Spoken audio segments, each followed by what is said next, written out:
গ্রামীণ জনগোষ্ঠীর আধুনিকায়নের স্বার্থে আমি বিভিন্ন রকম যন্ত্রপাতি আমদানি করি। আমি খুব উপলব্ধি করি যে আমাদের মুখের বলা কথা এবং কাজের সঙ্গে একেবারেই মিল নেই। আমরা দেখাই একরকম, দেই একরকম। যখন একজন গ্রাহক ব্যবহারের সঙ্গে যুক্ত হয় তখন সেই যন্ত্রের ব্যবহারিক সুবিধাটা তেমন থাকে না। আমাকে প্রতিদিন অসংখ্য মানুষ কমেন্টস করেন যে ভাই আপনারা ভিডিওয় যেমন দেখান ব্যবহারিক সুবিধা সেই সুবিধাটা কোনোভাবেই পায় না। এই প্রসঙ্গে আমি বহু ভিডিওতে বলেছি, আমার প্রতিষ্ঠান পর্যন্ত যারা এসেছেন আমি প্রত্যেককেই সরজমিনে দেখিয়ে বুঝিয়ে ব্যবহারটা পরিপূর্ণ বুঝে দিয়েছি। শুধু এই মেশিন নয়, অসংখ্য মেশিনের সঙ্গে আমি পরিচয় করেছি এবং তার ব্যবহারিক সুবিধা হাতে কলমে দেখিয়েছি। এই মেশিনটি যিনি গ্রহণ করছেন উনি কিন্তু অত্যন্ত চালাক, বুঝে নেবার মতো মানুষ। সেই রকম একজন মানুষকে পেয়েছি। উনি এসে বিভিন্নভাবে আমার এই মেশিন সম্পর্কে প্রশ্ন রেখেছেন। আমি ভাইকে সম্পূর্ণভাবে আমার মতো করে আমি বুঝিয়ে দেবার চেষ্টা করেছি। এই মেশিনের মাধ্যমে কিভাবে খড় কাটে বা ঘাস কাটে সেটাও দেখিয়েছি। ভাই আসসালামু আলাইকুম। ওয়ালাইকুম আসসালাম। আপনি ভালো আছেন? আলহামদুলিল্লাহ। আপনার পরিচয়টা আগে আমার দেন।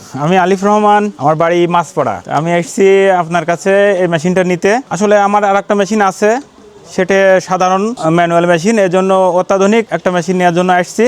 আলহামদুলিল্লাহ, আমার যতটুকু জানার বা বোঝার আমি ভাইয়ের কাছে শুনছি, বা ওনার একজন মিস্ত্রি আছেন ভালো, উনি আমার সব দেখাই দিয়েছেন সব কিছু সম্পর্কে। এখন চলাটা হচ্ছে সৃষ্টিকর্তা যদি চান ভালো চলবে। যেহেতু ইলেকট্রনিক্স এর জিনিস, এগুলো ভালো চললে খুবই ভালো। আলহামদুলিল্লাহ, ব্যবহারিক নিশ্চয়তা আমি দিচ্ছি। সবসময় যোগাযোগ রাখতে পারবো এবং সমস্যা হলে জানতে পারবো ওনার কাছ থেকে। উনি সে গ্যারান্টি আমাদের দিচ্ছেন। 3.5 হর্সের মোটর, এগুলো আমার মনে হয় কাটার কোনো সমস্যা না। আপনি নিজে প্রযুক্তিগতভাবে বানিয়ে আনছেন, অবশ্যই হচ্ছে আপনি এর সাথে সামঞ্জস্য রেখে মোটর তৈরি করছেন। আলহামদুলিল্লাহ ভাই, এই ব্যাপারে আমি নিশ্চিন্তে আশা দিতে পারি। প্রযুক্তি আগায় গেছে অবশ্যই। উনি এখানকার আরাফাত ইঞ্জিনিয়ারিং সত্তরাধিকারী, তো উনি চাইবেন না যে আমার মেশিনটা কম চলুক। উনি চাইবেন যে আমার বিক্রিটা বেশি হোক, প্রোডাক্টটা চলুক এবং দেশের লোক সবাই নিয়ে গিয়ে ব্যবহার করুক, এবং ভালো হলে অবশ্যই আমার কাছে সবাই আসবে। এটা হচ্ছে কথা হচ্ছে কি জানেন, মানুষ যখন সমস্যায় পড়ে তার পরবর্তীতে একটা নতুন কিছু কিনতে গেলে অবশ্যই সে বুঝে নেওয়ার চেষ্টা করে। কারণ আমি যখন নতুনটা পুরো আগেরটা কিনছি তখন আমি অনেক কষ্ট পাইছি। আমি ঠিকভাবে ঘাস কাটতে পারিনি। ওই সাধারণ মেশিন, তারপরও ব্লেড অ্যাডজাস্টিং করতে পারতাম না, বা ওর সুবিধা অসুবিধা বুঝতে পারতাম না। ওর মেন অসুবিধা ব্লেড অ্যাডজাস্টিং, এরও একই বিষয়। তো আমি কাটতে পারিনি, বেড়ায় চলে যাচ্ছে। সেহেতু আমাকে আপনার কাছ থেকে সব বুঝে নিতে হচ্ছে। আপনিও বুঝে দিচ্ছেন।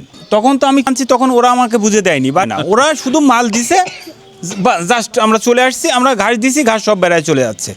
এখন আমি জানি, আমার ওই মেশিন অনেক পুরাতন হয়ে গেছে, এখন আমি জানি কিভাবে ওই ঘাস কাটতে হয়। আর ব্লেড আমি নিজেই খুলে গ্রাইন্ডিং মেশিন দিয়ে সুন্দর করে ধার করে আমি নিজেই চালাই। আলহামদুলিল্লাহ, হালাল ব্যবসা করা উচিত, এবং যাতে কাস্টমারও সুখী থাকে, নিজেও সুখী থাকবে না। একটি দেশের তখনই সমৃদ্ধি আনা সম্ভব যখন এদেশের খামারি ভালো থাকবে, এদেশের কৃষক ভালো থাকবে, এদেশের অল্প মূলধনের উদ্যোক্তা হবার বাসনা যাদের মধ্যে, তারা যদি ভালো থাকে তাহলে আমরা সুখী সমৃদ্ধি সুন্দর বাংলাদেশের যে প্রত্যাশা করি সেটা কিন্তু সম্ভব। অবশ্যই অবশ্যই। দায়েক ভাই, আপনার জন্য অবশ্যই অনেক দোয়া রইল। আসসালামু আলাইকুম। ওয়ালাইকুম আসসালাম। আপনার নামটা কি জানো? আমার নাম মোহাম্মদ আবাইদুল হক, কুষ্টিয়া আমাদের বাসা। আমার বাড়ি হচ্ছে মাছপাড়া। আমি অনলাইনের মাধ্যমে আরাফাত মেশিনারি এই ঘাস কাটা খড় দেখি। আমি প্রবাসী, আমি সৌদি প্রবাসী। অনলাইনের মাধ্যমে শুনতে পারলাম যে আরাফাত মেশিনারি এগুলা খুব নতুন আইসে, মাধ্যমে চায়না থেকে আইসে। এগুলা দেখার পরে আমি দেখতে এসে দেখার পরে দেখলাম যে আসলে ভালো, এই 1-2 মিনিটে অনেকগুলা ঘাস কাটা যাচ্ছে। আপনার জন্য অবশ্যই আমরা দোয়া রাখি, কারণ এই দেশের অর্থনৈতিক প্রবৃদ্ধির চাকা কিন্তু সচল রেখেছে আমাদের প্রবাসী ভাইরা। উনি যে একজন রেমিটেক্স যোদ্ধা, এই যোদ্ধাদের আমরা অবশ্যই স্যালুট জানাই।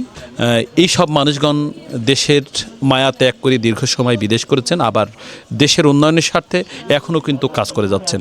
এদেশের প্রতিটি প্রবাসী পৃথিবীর যে প্রান্তে আছে সবাই ভালো থাকুক, সেই প্রত্যাশাই আজকের মতো বিদায় নিচ্ছি। দেখা হবে অন্য কোনো ভিডিওতে। আসসালামু আলাইকুম ওয়া রাহমাতুল্লাহি ওয়া বারাকাতুহু।